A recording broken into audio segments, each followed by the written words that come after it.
Good morning, church. I'm glad you could be with us for today's children's message.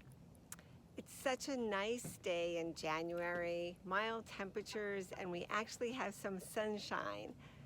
So I thought I'd take out my fishing gear and let's see maybe what I can catch today.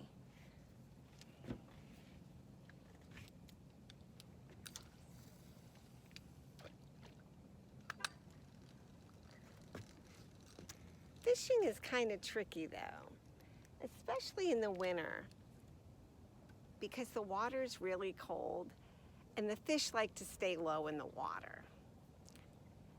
And actually, I'll let you in on a little secret. I can't ever remember the last time I caught a fish with a fishing pole. The best times for me are if I have a net and it's the summertime and I see the fish coming up to the top of the water and I can grab them with the net.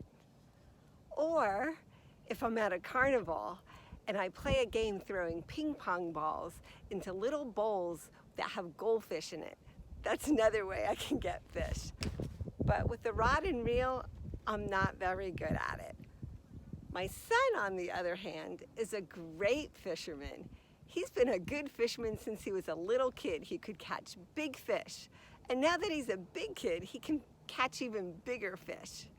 But me, not so much. It takes a lot of patience, and I just haven't caught very many fish in my lifetime. Fishing, though, always reminds me about a passage we're actually going to hear in a few minutes from the Bible, from the book of Mark.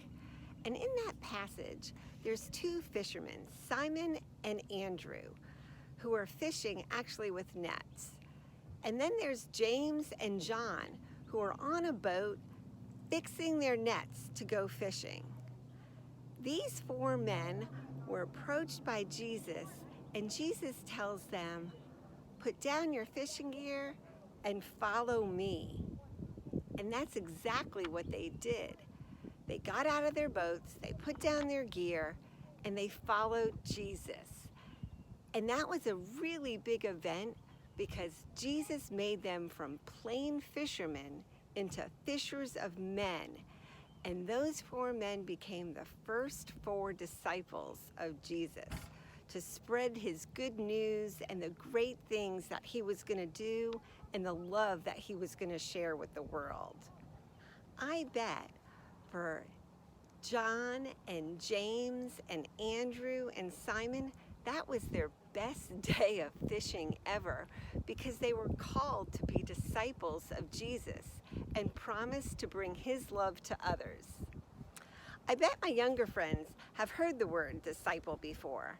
After all, it's part of our church's name, Union Avenue Christian Church, Disciples of Christ. But what does it mean to be disciples of Christ?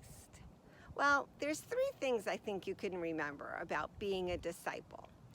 When we say we're a disciple of Christ, we're telling people that we love God and that we promise to do our best to bring God's love and Jesus's teachings to others.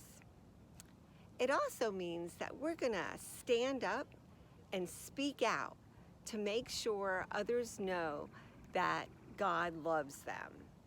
And it also means sometimes it takes sacrifice on our part to do the right thing and to make sure others feel God's love. And as we know, the disciples devoted their entire life to help bring Jesus's love and teachings to others. I'm not telling my little friends to quit school so they can become stronger disciples, or my older friends to quit their jobs, but I bet all of us this week can do something out of the ordinary to bring God's love to others this week. And I bet the more we spread that love, the better this world will be.